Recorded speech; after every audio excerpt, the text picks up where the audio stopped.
আমি অ্যাকচুয়ালি আসলে একটা কথা বলতে চাচ্ছি। ডক্টর মোহাম্মদ ইউনূস স্যারকে বলব, সারা বাংলাদেশকে যদি আপনি সংস্কার করতে পারেন, তাহলে সারা পৃথিবীর মধ্যে বাংলাদেশ এম্বাসি আছে, আপনাকে সংস্কার করতে হবে। প্রত্যেকটা এম্বাসির ভিতরে দুর্নীতি ভরে গিয়েছে।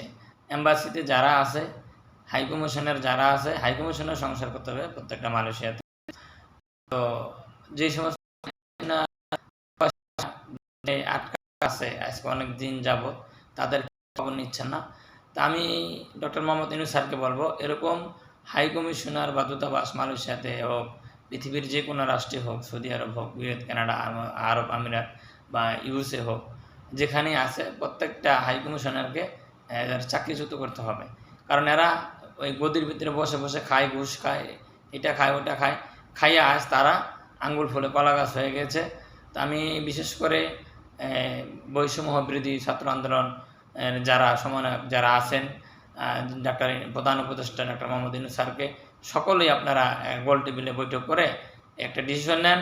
প্রত্যেকটা দেশে নতুন করে হাই কমিশনার পাঠান, নতুন করে এম্বাসিতে লোকগুলা পাঠান। কারণ নতুন সৎ এবং যোগ্য ব্যক্তিকেই পাঠাবেন, যারা এইটা এই মানে ব্যথাটা বুঝে। একটা প্রবাসী আজ ৮-৯ বছর ধরে জেল খাটতেছে, বাংলাদেশ হাই কমিশনার থেকে কখনো তাকে আনা হয়নি।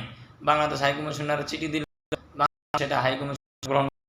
এই যে প্রবাসীদের অবহেলা, অযত্ন, প্রবাসীরা পড়ে আছে প্রত্যেকটা দেশে জেলখানার ভিতরে।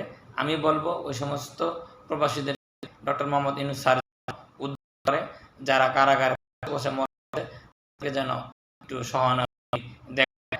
আমাদের প্রবাসীদের দাবি, এটা বাস্তবায়ন হোক, বেশি সবাই শেয়ার করবেন।